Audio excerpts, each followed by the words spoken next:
हुई खबर की। हाल ही में बॉर्डर गावस्कर ट्रॉफी में ऑस्ट्रेलिया से भारतीय टीम को करारी हार झेलनी पड़ी।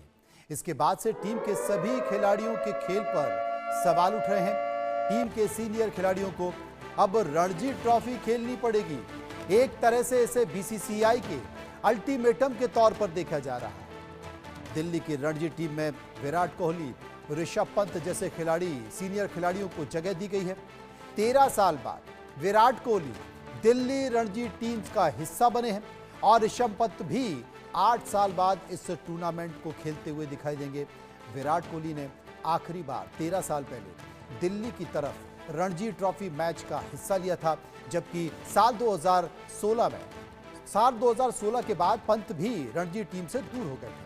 अब बीसीसीआई ने साफ तौर पर यह कह दिया है कि खिलाड़ियों को क्रिकेट के कठिन फॉर्मेट्स में कही जाने वाली रणजी ट्रॉफी में खेलना होगा। इससे खिलाड़ियों की फिटनेस में सुधार होगा। विराट कोहली की गर्दन में चोट है, जिसकी वजह से उनका सौराष्ट्र के खिलाफ होने वाले मैच में खेलने पर सस्पेंस बना हुआ है। इंजेक्शन लेने के बाद भी उनकी फिटनेस पर सवाल खड़े हो रहे हैं। अगर वो फिट नहीं हुए तो मैच नहीं खेल पाएंगे, लेकिन बीसीसीआई का अल्टीमेटम इसे कहा जा सकता है कि अब आपको अगर अंतर्राष्ट्रीय मैचों में परफॉर्मेंस देनी है तो सबसे पहले अग्नि परीक्षा से होकर गुजरना पड़ेगा। मनोज जोशी जी हमारे साथ मौजूद हैं। मनोज जी, अग्नि परीक्षा रणजी ट्रॉफी बात है, क्योंकि न्यूजीलैंड के खिलाफ जो हमारा हश्र अपनी ही जमीन पर हुआ था और जिस तरह से हम पहली बार क्लीन स्वीप के शिकार हुए थे, उससे बहुत जरूरी हो गया था डोमेस्टिक क्रिकेट में खेलना। लेकिन सही फैसला सही वक्त पर लेना भी बहुत जरूरी है। ये सही फैसला गलत समय पर लिया जा रहा है, थोपा जा रहा है। मैं तो ये कहूंगा अब वक्त आ गया है चैंपियंस ट्रॉफी का, व्हाइट बॉल क्रिकेट में अपने आप को मांझने का, और आप कह रहे हैं कि रेड बॉल क्रिकेट खेलिए, वो भी मेघालय के खिलाफ खेलिए, जम्मू कश्मीर के खिलाफ खेलिए। भैया रोहित शर्मा को अभी 23 तारीख को जो मुकाबला है वो जे&के से है और उससे अगला मुकाबला उनका मेघालय से है, और जिनका बॉलिंग अटैक क्या है वो आप किसी से छुपा नहीं है। क्या रोहित शर्मा जैसे खिलाड़ी को, जो आला दर्जे के खिलाड़ी हैं, उनको अपनी फॉर्म क्या मेघालय के खिलाफ डबल सेंचुरी बनाकर साबित करनी होगी? बहुत ही बेतुका मैं कहूंगा फैसला है। हाँ, खेलना चाहिए डोमेस्टिक क्रिकेट, इसका मैं बिल्कुल समर्थक हूं, लेकिन जो व्यवहारिक स्थिति है उस पर भी ध्यान देना चाहिए कि इस वक्त हमें चैंपियंस ट्रॉफी सबसे महत्वपूर्ण है व्हाइट बॉल क्रिकेट के लिए। जिस तरह से उन्होंने आज रिलायंस स्टेडियम जो है नवी मुंबई में प्रैक्टिस की, हार्दिक पांड्या को जो उनको राइवल कहा जाता था, उन्होंने out of the way Baroda से वो मुंबई आए, उन्होंने रोहित शर्मा को अभ्यास कराया व्हाइट बॉल क्रिकेट का। यह है प्रैक्टिकल अप्रोच। इस पर बीसीसीआई को मैं समझता हूं खरे उतरना चाहिए। मनोज जी, एक चीज़ मैं आपसे पूछना चाहता हूं कि लगातार गंभीरता दिखाने की कोशिश बीसीसीआई कर रहा है। बीसीसीआई में हाल ही में तमाम रद्दोबदल भी हुए हैं, फेरबदल भी हुए हैं, और बहुत सारे चेहरे जो कि खिलाड़ियों को सिखाने, खिलाड़ियों को नज़र रखने पर भी आए हैं। तो ऐसे गंभीर चेहरे और ऐसे गंभीर डिसीजन, आपने कहा कि अच्छा फैसला है लेकिन गलत समय पर है, तो क्या आपको ये पता है, मुझे ये पता है, करोड़ों दर्शकों को ये पता है, ऊपर टॉप लेवल पर बैठे लोगों को नहीं पता? ये वाकई स्थिति को सुधारने की कोशिश है या कहीं ना कहीं कुछ तल्खी है जो फैसलों में दिखाई दे रही है? ये जल्दबाजी है, हड़बड़ाहट है और कुछ नहीं है। आप हारे हैं 10 साल के बाद, जो है ऑस्ट्रेलिया से हारे हैं, 4 सीरीज जीतने के बाद हारे हैं। आप न्यूजीलैंड के सामने आप शिकार हुए क्लीन स्वीप के, और उससे पहले श्रीलंका में जो 27 साल से आप कभी नहीं हारे थे वनडे क्रिकेट, उसमें आप हारे हैं। इसलिए एक अफरा तफरी का माहौल बना हुआ है, तो इस अफरा तफरी के माहौल से बचना चाहिए, मैं तो ये कहूंगा। और इस वक्त व्यवहारिक स्थिति जो है वो है चैंपियंस ट्रॉफी, और उस पर हमें पूरी तरह से फोकस करना चाहिए। उसके लिए आप अतिरिक्त कैंप लगाते तो ज्यादा अच्छा होता, या विजय हजारे ट्रॉफी जो बिल्कुल खत्म होने के कगार पे है, कल फाइनल मुकाबला है, उसमें किसको अभ्यास मिलेगा? ज्यादा से ज्यादा कर्नाटक का मुकाबला है विदर्भ से, उसमें प्रसिद्ध कृष्णा जो भारतीय टीम के सदस्य हैं उनको अभ्यास मिल पाएगा, और किसी को अभ्यास नहीं मिल पाएगा। उसमें विराट और रोहित चाहकर भी नहीं खेल सकते। तो मैं तो ये कहूंगा कि या तो ये डिसीजन आप पहले लेते, विजय हजारे ट्रॉफी में इनको खिलाते, वो प्राथमिकता होनी चाहिए थी, क्योंकि विजय हजारे ट्रॉफी जो है वनडे का टूर्नामेंट है, व्हाइट बॉल का टूर्नामेंट है, और व्हाइट बॉल में ही हमें अंतर्राष्ट्रीय टूर्नामेंट अगला खेलना है फरवरी में, 19 फरवरी में, जहां हमारा 23 तारीख को बहुप्रतीक्षित मुकाबला है पाकिस्तान के साथ। तो अब हम रेड बॉल की तैयारी मेघालय के साथ करके क्या साबित करना चाह रही है बीसीसीआई? मैं तो कहूंगा बहुत हड़बड़ाहट में इस तरह के फैसले मत लें, कृपया करके ना लें, जिससे कि टीम को नुकसान हो।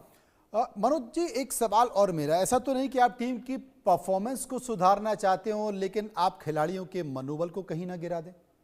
जी हाँ, बिल्कुल इससे मनोबल गिरेगा खिलाड़ियों का। देखिए जितनी बातें कही गई हैं, जितने आपको 10 आपने जो प्लान्स अपने बनाए हैं, 10 तरह की आपने नीतियां बनाई हैं, उन 10 में से 8 नीतियां तो ऐसी हैं जो प्रशासनिक लेवल की हैं। अब आपने कहा जी आप एयरपोर्ट पे जाते हैं, बाहर जाते हैं विदेश, 150 किलोग्राम से अधिक का वजन आप नहीं ले जा सकते, अपनी पत्नी को नहीं ले जा सकते हैं तो उसके लिए ये नियम है।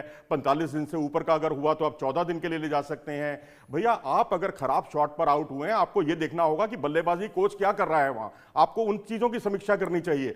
आप जो अपने घर में कमरे में बैठी हुई महिला है या उनकी जो पत्नी है या स्टेडियम में भी वो बैठी हैं, वो कहां जिम्मेदार हो गई इसके लिए? भाई T20 वर्ल्ड कप भी तो आप जीते थे ना, तब भी तो खिलाड़ियों का परिवार और उनकी पत्नी वहां शामिल थी ना।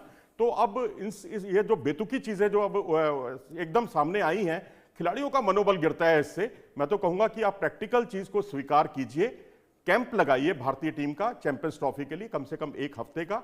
व्हाइट बॉल से आप प्रैक्टिस कराइए, अच्छे से अच्छे जो है प्लेयर्स को रखिए उसमें आप, और जो टॉप क्रीम है इंडिया की वो गेंदबाजी करे इन खिलाड़ियों को, ताकि उनको अपनी कमजोरी जो है वो समझ में आए। आपको इन सब चीजों पे बात करनी चाहिए। 150 किलोग्राम से अधिक वजन आपका अगर चला जाता है, सामान चला जाता है आपका एयरपोर्ट पर, उससे कोई टीम के परफॉर्मेंस पे कोई फर्क पड़ने वाला नहीं है। ये सिर्फ एक अफरा तफरी का माहौल है और कुछ नहीं है। अब क्यों ऐसा लग रहा है जैसे खिलाड़ियों के सामने आप डंडा लेकर खड़े हो गए और उनसे कहिए कि उठक बैठक करिए, आप करके दिखाइए, आप कर सकते हैं कि नहीं कर सकते। मुझे लगता है कुछ इस तरह से दिखाई दे रहा है। लेकिन ऐसा नहीं है कि भारतीय क्रिकेट टीम ने अंतर्राष्ट्रीय पटल पर अपनी छाप नहीं छोड़ी है। देश की विश्व की बेहतरीन टीमों में से ये टीम आती है। कई ऐसे चेहरे निकल कर आए हैं। शुरुआती दौर से अगर ले लिया जाए, आज़ादी के बाद से, तब जबकि भारत ने सबसे पहले वर्ल्ड कप जीता था, उस समय से अगर देखा जाए तो भारत का एक मुकाम रहा है। पुराने तमाम खिलाड़ी इन तमाम परिस्थितियों में हाल की भारतीय टीम की परफॉर्मेंस को लेकर, बदलाव को लेकर, ये जो आप बता रहे हैं कि साहब आप पत्नी को नहीं ले जा सकते थे, इतना वजन लेकर नहीं जा सकते, इनको लेकर पुराने खिलाड़ी क्या कहते हैं? देखिए पुराने खिलाड़ी जो है इस वक्त खामोश हैं, मेरे ख्याल मन ही मन मुस्कुरा रहे होंगे क्योंकि उनके समय भी कई तरह की रिस्ट्रिक्शंस थी।